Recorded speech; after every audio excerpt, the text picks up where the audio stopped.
दोस्तों फाइनली आप लोग को सिलेक्टेड और मोस्ट इम्पोर्टेंट क्वेश्चन फिजिक्स का लेकर आए हैं जो कि आप लोग को PWC की एंट्रेंस टेस्ट 2023 में आप लोग को हेल्पफुल साबित होने वाला है। तो चलिए शुरुआत करते हैं। सबसे पहले आप लोग का सब क्वेश्चन देखकर ही आप लोग को मन में कंफ्यूज होना तय है, क्योंकि यहाँ पे इंग्लिश मीडियम है और आप लोगों से मैंने पूछा था तब बहुत लोगों का दोनों मीडियम का आंसर मेरे पास आया था, यानी कि आप लोगों से मैंने वोट लिया था जिसमें कि आप लोग दोनों लैंग्वेज चूज़ किए थे, तो उसके लिए कोई दिक्कत है नहीं। तो चलिए शुरुआत करते हैं इस वीडियो को क्वेश्चन नंबर 1 से। तो आप लोग देख सकते हैं who is consider the father of physics, यानी कि पूछ रहा है यहाँ पे कि भौतिकी के जनक कौन है। ठीक है, तो कौन थे, तो यहाँ सबसे पहले आप लोग को बता दें कि इसमें से 4 ऑप्शन दिया गया है। मैक्सवेल है, एल्बर्ट आइंस्टीन है, न्यूटन है, थॉमस एडिसन है। तो थॉमस एडिसन होगा नहीं, मैक्सवेल होगा नहीं। अब इसमें 2 है, बी और सी है। तो सबसे पहले आप लोगों को बता दें कि आप लोग जानते होंगे न्यूटन को बोला जाता है फिजिक्स के जनक, लेकिन आप लोग यहाँ पे इसका राइट आंसर कौन सा हो जाएगा। जब दोनों रहेगा तो इसमें आप लोग को एल्बर्ट आइंस्टीन लगाना हो, यानी कि ऑप्शन नंबर इसका बी सही होगा। तो चलिए इसका अगर आंसर देखना है तो हम लोग क्या करते हैं, व्यू आंसर पर क्लिक करके देख सकते हैं यहाँ पे कौन सा आंसर दे रहा है टेस्ट वाले में। तो बी ऑप्शन दे रहा है, यानी कि एल्बर्ट आइंस्टीन ने फिजिक्स का खोज किया। अगर लग रहा है कि हिंदी में देखना चाहते तो चलिए हिंदी मीडियम वाले छात्राएँ आप लोग देखेंगे यहाँ पे। तो हिंदी में आप लोग साफ साफ देख रहे हो भौतिक विज्ञान का जनक किसे माना जाता है, तो साफ आप लोग यहाँ पे ऑप्शन बी इसका क्या हो जाएगा, राइट आंसर हो जाएगा। देख सकते हैं हिंदी में भी यहाँ पे आंसर दिया गया है। तो चलिए बात करेंगे अगला, हम लोग क्वेश्चन की ओर बढ़ते हैं। क्वेश्चन नंबर 2 की ओर हम लोग बढ़ेंगे। तो दूसरा क्वेश्चन नंबर क्या बोल रहा है यहाँ पे, दूसरा बोल रहे हैं कि what is the unit of light year. तो जो प्रकाश वर्ष किस पे मापते हैं, तो हमेशा आप लोग याद रखिएगा हम लोग दूरी के लिए मापते हैं, यानी कि डिस्टेंस, यानी कि ऑफ डिस्टेंस। इसका राइट आंसर कौन सा हो जाएगा, डी हो जाएगा। तो चलिए इसका अगर हिंदी में व्यू देखना चाहता है तो हिंदी में भी देख सकते हैं यहाँ पे प्रकाश वर्ष राशि का मात्रक है। तो किसका राशि का मात्रक है, तो यह दूरी का मात्रक है। ऑप्शन डी सही है। तो चलिए इसका उत्तर भी देख लेते हैं। उत्तर क्या है, डी, यानी कि ऑप्शन डी इसका सही है। तो चलिए हम लोग देख लेते हैं अगला क्वेश्चन नंबर 3 देख लेते हैं। क्वेश्चन नंबर 3 क्या बोल रहा है यहाँ पे, क्वेश्चन नंबर 3 बोल रहा है 1 न्यूटन इज इक्वल टू। तो 1 न्यूटन किसमें आप लोग देख सकते हैं यहाँ पे डाइन मात्रक है। तो 1 न्यूटन बराबर कितना होता है, 10 के पावर 5 डाइन होता है। तो इसका राइट आंसर कौन सा हो जाएगा, सी हो जाएगा। ठीक है, तो इसको हिंदी में देखने की ज़रूरत नहीं, right answer 10 to the power 5 dyne होगा। ठीक है, अगला हम लोग देख लेते हैं। अगला क्वेश्चन क्या, क्वेश्चन नंबर 4 क्या बोल रहे हैं यहाँ पे, the quantity derived from the ratio of momentum and velocity of a substance is. तो इसका राइट आंसर क्या हो जाएगा। राइट आंसर जानने से पहले आप लोग इसका हिंदी मीडियम वाले होंगे वो हिंदी में ज़रा इस क्वेश्चन को समझ ले। ठीक है, तो सबसे पहले आप लोग यहाँ पे हिंदी में समझिएगा इसका क्या आंसर होगा। ठीक है, यहाँ पे क्वेश्चन नंबर 4 बोल रहा है कि पदार्थ के संवेग और वेग के अनुपात से प्राप्त राशि को हम लोग क्या बोलते हैं, सिंपल सा जानते हैं हम लोग कि उसको क्या बोलते हैं, मास बोलते हैं, यानी कि उसको हम लोग क्या बोलते हैं, द्रव्यमान बोलते हैं। यानी कि इसका राइट आंसर कौन सा हो जाएगा, ऑप्शन ए इसका सही जवाब है। देखिए उत्तर पर क्लिक करेंगे, ए एकदम बिल्कुल सही जवाब है। तो चलिए हम लोग क्वेश्चन नंबर अगला देखते हैं। क्वेश्चन नंबर 5 क्या बोल रहे हैं यहाँ पे, क्वेश्चन नंबर 5 की ओर बढ़ते हैं। ठीक है, क्वेश्चन नंबर 5 बोल रहे हैं यहाँ पे how many joules are in 1 electron volt, यानी कि 1 इलेक्ट्रॉन वोल्ट में कितना जूल होता है। तो आप लोग पता ही है कि 1.6 गुने 10 टू द पावर -19 जूल होता है, यानी कि इसका राइट आंसर कौन सा हो जाएगा, बी हो जाएगा। इसको हिंदी में देखने की ज़रूरत है नहीं, जो आप लोग कठिन रहेगा यानी डिफ़िकल्ट रहेगा वर्ड उसको मैं हिंदी में आपको दिखाने का कोशिश करूँगा और समझाने का कोशिश। इसका राइट आंसर कौन सा हो जाएगा, बी हो जाएगा। चलिए लगे हाथ क्वेश्चन नंबर 6 की ओर बढ़ते हैं। क्वेश्चन नंबर 6 क्या बोलता है, what is the largest unit of distance, यानी कि सबसे लंबी जो दूरी डिस्टेंस नापने वाली होती है वह कौन सा होता है। तो चलिए इसका हिंदी व्यू आप लोग देख सकते हैं। दूरी के सबसे बड़ी मात्रा क्या बोलते हैं, आप लोग बोलेंगे पारसेक, प्रकाश वर्ष, किलोमीटर। तो इसका राइट आंसर आप लोग बताएंगे 6 का क्या हो जाएगा। तो सबसे बड़ा मात्रक पूछ रहा है ना, तो इसका राइट आंसर क्या हो जाएगा, पारसेक हो जाएगा। ठीक है, यानी कि ऑप्शन नंबर सी हो जाएगा। चलिए उत्तर भी देख लेते हैं हम लोग, सी एकदम बिल्कुल सही जवाब है। 7 नंबर देख लेते हैं। 7 नंबर देखने से पहले इसको इंग्लिश मीडियम वाले बहुत ज़्यादा होंगे, इसलिए इंग्लिश सबसे पहले मैं आप लोग को दिखा देता हूँ स्क्रीन पे। क्वेश्चन नंबर 7 क्या बोल रहा है, how many joules are in 1 electron hour. ठीक है, यहाँ पे आवर में पूछ रहा है, तो यहाँ पे 7 का क्या होना चाहिए, 7 का होना चाहिए। इसका राइट आंसर हो जाएगा 7.6 गुने 10⁴ जूल। यहाँ पे आवर पूछ रहा है, तो चलिए इसका हिंदी भी देख लेते हैं क्या स्थिति है क्या नहीं, पता चल जाएगा। यहाँ पे साफ साफ बोल रहा है, यहाँ पे 1 किलोवाट घंटे में कितने जूल होते हैं, तो साफ यहाँ पे इसका राइट आंसर हो जाएगा 7.6 गुने 10⁴ जूल। उत्तर देखना चाहते हैं, उत्तर भी देख सकते हैं। चलिए अगला हम लोग क्वेश्चन की ओर बढ़ते हैं। अगला क्या बोल रहा है, 8 नंबर, खाद्य पदार्थों को किस भौतिक राशि में मापा जाता है। तो खाद्य पदार्थों को जानबे करते हैं किस में मापते हैं, तो कैलोरी में नापा जाता है। तो 8 का क्या हो जाएगा, 8 का ए हो जाएगा, option number A. English medium वाले देखना चाहते हैं तो चलिए इंग्लिश मीडियम वाले को भी मैं दिखा देता हूँ यहाँ पे। ठीक है, चलिए इंग्लिश कन्वर्ट हो गया। अगला है, in what physical quantity are food items measured in calorie. Option a सही होगा। चलिए इसका आंसर भी देख लेते हैं, कैलोरी सही जवाब है। अगला हम लोग देखते हैं क्वेश्चन नंबर 9 की ओर बढ़ते हैं। क्वेश्चन नंबर 9 क्या बोल रहे हैं यहाँ पे, how many watts are in 1 horsepower, यानी कि 1 हॉर्स पावर में कितना वाट होता है। तो इस बच्चा वाला एकदम क्वेश्चन है, इसी तरह के आप लोग का एकदम इजी फिजिक्स सवाल आएगा। ऑप्शन सी सही है, 746 वाट इसका आंसर होगा। देख सकते हैं यहाँ पे सी ऑप्शन सही है। 10 का हम लोग देखते हैं। 10 क्या बोल रहा है, the unit of loudness of sound is, sound को हम लोग किस में नापते हैं, तो डेसिबल में नापते हैं। ऑप्शन नंबर इसका बी क्या होगा, सही जवाब होगा। चलिए आंसर भी देख सकते हैं बी, डेसिबल। चलिए अगला क्वेश्चन क्या बोल रहा है यहाँ पे, 11 नंबर क्वेश्चन बोल रहा है, swimming in water is an example of which of Newton's law of motion. तो पूछ रहा है कि स्विमिंग जो है, तैरने का जो नियम, तैरने वाला जो नियम है वह न्यूटन के कौन से गति को फॉलो करता है। तो चलिए इसको हिंदी में हम लोग समझते हैं, हिंदी वाले मीडियम बहुत ही अच्छे से समझते हैं इसको। ठीक है, यहाँ पे देखिए, जल में तैरना न्यूटन के गति के किस नियम का उदाहरण है। तो आप लोग बताएंगे इसका राइट आंसर कौन सा हो जाएगा, 11 का। तो पता ही है आप लोगों को, प्रत्येक वस्तु के विपरीत कुल प्रतिक्रिया होती है, यानी कि न्यूटन के तीसरा नियम। ऑप्शन सी इसका सही होना चाहिए। देखते हैं क्लिक करके, हाँ बिल्कुल सही जवाब है। अब हम लोग 12 नंबर क्वेश्चन देखते हैं। 12 क्या बोल रहा है यहाँ पे, 12 बोल रहा है, how many grams are there in a pound, यानी कि 1 पाउंड में कितना ग्राम होता है। तो 1 पाउंड में कितना ग्राम होता है, तो आप लोग बताएंगे यहाँ पे। तो 1 पाउंड में कितना ग्राम होता है, तो 453 ग्राम होता है। ऑप्शन नंबर डी होना चाहिए। तो चलिए हम लोग आंसर पे क्लिक करके, हाँ बिल्कुल सही, 453 ग्राम्स होता है। 13 देखते हैं। 13 क्या बोल रहा है, convert sound energy into electrical energy. कौन सा जो एनर्जी है वह इलेक्ट्रिक एनर्जी में कन्वर्ट करता है। तो इसका हम लोग क्या करते हैं, एक बार हिंदी व्यू देखते हैं ताकि जिनको समझ में ना आए वह समझ जाए। 13 बोल रहा है, ध्वनि ऊर्जा को विद्युत ऊर्जा में रूपांतरित कौन करता है। ठीक है, तो इसका राइट आंसर कौन सा हो जाएगा, ऑप्शन है जनित्र, माइक्रोफोन, विद्युत मोटर और इनमें से कोई नहीं। तो विद्युत मोटर तो होगा नहीं, ध्वनि ऊर्जा है तो माइक्रोफोन होना चाहिए, यानी कि ऑप्शन नंबर बी इसका राइट आंसर होगा, 13 का बी। चलिए देख लेते हैं हम लोग उत्तर, 13 का बी बिल्कुल सही जवाब है।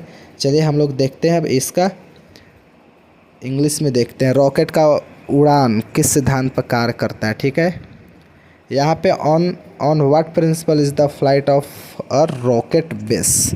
ठीक है, तो इसका राइट आंसर कौन सा हो जाएगा। तो चलिए इसका एक बार हिंदी व्यू भी देख लेते हैं क्या स्थिति है यहाँ पे। ठीक है, यहाँ पे पूछा जा रहा है कि रॉकेट का उड़ान किस सिद्धांत पर आधारित है। तो संवेग संरक्षण के सिद्धांत पर है कि ऊर्जा संरक्षण के सिद्धांत पर है। तो 14 का कौन सा हो जाएगा, कोई भी, ये सब इम्पोर्टेंट क्वेश्चन है, इसका ऑप्शन सी हो जाएगा, संवेग संरक्षण के सिद्धांत पर रॉकेट उड़ान भरता है। ठीक है, चलिए इसका आंसर भी देख लेते हैं, सी बिल्कुल सही जवाब है। अगला देखते हैं 15 क्या बोल रहा है, न्यूटन की गति के प्रथम नियम को कहा जाता है जड़त्व का नियम भी कहा जाता है। तो 15 का क्या हो जाएगा, बी हो जाएगा। ये एकदम सही सटीक एकदम मारा होगा आप लोगों ने। चलिए यहाँ पे बी सही है। अगला हम लोग देखते हैं 16 नंबर, यदि किसी वस्तु की गति को दुगना कर दिया जाए तो उसका गतिज ऊर्जा क्या हो जाएगा।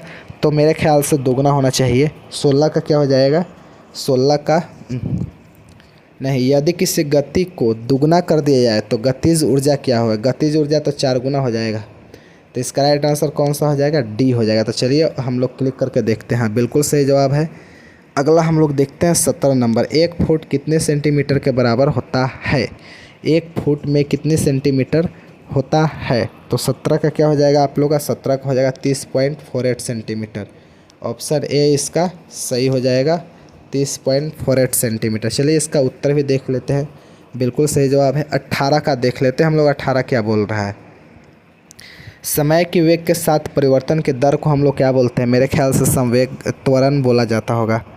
18 का बी बिल्कुल सही जवाब है, त्वरण कहते हैं हम लोग। ऑप्शन बी, समय के वेग के साथ परिवर्तन को क्या बोलते हैं हम लोग? त्वरण बोलते हैं। ठीक है, जिसका ऐसे में क्या होता है? मीटर प्रति सेकंड स्क्वायर होता है। ठीक है, एफ बराबर एम में। ठीक है, चलिए इसका आंसर देख लेते हैं। बिल्कुल सही जवाब है त्वरण। चलिए 19 नंबर क्या बोल रहा है? सौर ऊर्जा का रासायनिक ऊर्जा में रूपांतरण कहलाता है। सौर ऊर्जा को रासायनिक ऊर्जा में परिवर्तन, तो ये मोमबत्ती से होना चाहिए। 19 का नहीं, प्रकाश संश्लेषण होना चाहिए। ठीक है, ऑप्शन सी होना चाहिए। सौर ऊर्जा को रासायनिक ऊर्जा में रूपांतरण यानी कि C6H12O6। ठीक है, तो इसका राइट आंसर कौन सा हो जाएगा? ऑप्शन सी हो जाएगा, प्रकाश संश्लेषण अभिक्रिया। चलिए ऑप्शन देख लेते हैं। बिल्कुल सही जवाब है। अगला देख सकते हैं 20। 1 पारसेक कितने मीटर होते हैं? 1 पारसेक 3.08 × 10⁻⁻16 कि 18 होता है। बी और डी में कन्फ्यूज़न है, तो 20 का राइट आंसर क्या होना चाहिए? तो मेरे ख्याल से बी ही होना चाहिए। 3.08 × 10⁻⁻ कितना हो जाएगा? 16 मीटर। चलिए 20 का हम लोग आंसर देख लेते हैं, क्या हो जाएगा? बी बिल्कुल सही जवाब है। 21 का हम लोग देखते हैं। 21 का क्या हो जाएगा यहाँ पे? कार्य का जूल के अतिरिक्त मात्रा कौन है? तो न्यूटन मीटर होना चाहिए। 21 का क्या हो जाएगा? 21 का ए बिल्कुल सही है। अभी कुछ देर पहले मैंने फिजिक्स पढ़ाया था तो उसमें बताया था मैंने। यहाँ पे क्या हो जाएगा? 21 का ए ऑप्शन हो जाएगा। देख सकते हैं, उत्तर भी आप लोग देख सकते हैं यहाँ पे सही है। अगला है 22 का। देखिए, मानव शरीर का ताप होता है 97.8 के 96.5। तो ये आप लोग का बच्चा वाला है, तो 22 का आप लोग का क्या हो जाएगा? 22 का आप लोग का हो जाएगा। आप लोग कमेंट करके बताएंगे 22 का आंसर क्या होगा। ठीक है, 22 का आप लोग आंसर करके बताएंगे मुझे। चलिए 23 देख लेते हैं। दूरी और विस्थापन राशि है, तो दूरी और विस्थापन में विस्थापन कौन सा राशि होगा? सदिश होगा क्या अदिश होगा? तो 23 का आप लोग का आंसर कौन सा हो जाएगा? सदिश राशि हो जाएगा। चलिए इसका हम लोग आंसर देख लेते हैं। सदिश राशि बिल्कुल सही है। लेंस की क्षमता का मात्रक है डायोप्टर, आप लोग जानते ही हैं। ऑप्शन बी हो जाएगा, 24 का बी। चलिए 25 का देखते हैं। गुरुत्वाकर्षण की खोज किसने किया था? तो इसका राइट आंसर कौन सा हो जाएगा? अल्बर्ट आइंस्टाइन के आइजैक न्यूटन, तो इसका हो जाएगा सर आइजैक न्यूटन। इसका 25 का क्या होने वाला है? सी होने वाला है, यानी कि ऑप्शन सी इसका सही। इसका क्या आंसर देखना, बिल्कुल सही जवाब है। अगला देखेंगे 26 का क्या हो जाएगा? बर्नौली के प्रमेय आधारित है ऊर्जा संरक्षण के घनत्व के वेग, तो मेरे ख्याल से कौन सा होना चाहिए 26 का? तो मेरे ख्याल से ऊर्जा संरक्षण पर आधारित है। Option b. इसका भी क्या आंसर देखना है? ये भी क्या है? बिल्कुल सही है 26 का। आप लोग बताइए कमेंट करके। 27 का लगे हाथ देख लेते हैं फटाफट। चाल और वेग में सदिश राशि है कौन सा? चाल है, चाल सदिश है कि वेग सदिश है कि दोनों सदिश राशि है? तो 27 का आप लोग नहीं बताएंगे, मैं ही बताऊंगा। तो क्या हो जाएगा इसमें? 27 का बी। वेग जो है सदिश राशि है। ठीक है, 27 का बी ऑप्शन सही हो गया। आंसर देखना है तो देख सकते हैं, वेग बिल्कुल सही है। 28 का देखते हैं। 28 गुरुत्वीय त्वरण का मान होता है 9.8 मीटर प्रति सेकंड, लेकिन हम लोग बनाते समय कितना लेते हैं? 10। 28 का क्या हो जाएगा? डी हो जाएगा। इसका अगर आंसर देखना चाहते हो तो चलिए आंसर दिखा देते हैं। बिल्कुल सही है। 29 देख सकते हैं हम लोग। 29 क्या है? पृथ्वी सतह पर पलायन वेग का मान होता है, तो 29 का क्या हो जाएगा? 29 का हो जाएगा 11.2 किलोमीटर प्रति सेकंड। 11.2 किलोमीटर प्रति सेकंड हो जाएगा। ऑप्शन ए सही हो जाएगा। अगर इसका आंसर आप लोग देखना चाहते हो तो चलिए उत्तर पे क्लिक करके आपको दिखा देते हैं। चलिए 30 का हम लोग देखते हैं। गुरुत्वाकर्षण नियतांक जी का मान होता है, तो ये आप लोग तो एकदम अच्छे से जानते होंगे। कितना हो जाएगा आप लोग बताएंगे? 30 का। 30 का भी आप लोग कमेंट करके बताएंगे 30 का आंसर क्या हो जाएगा। वैसे तो मैं आप लोग को बता दें 30 का आंसर क्या हो जाएगा। 30 का हो जाएगा आपको सी होगा कि डी होगा। ठीक है, तो आप लोग कमेंट करके मुझे बताएंगे 30 का।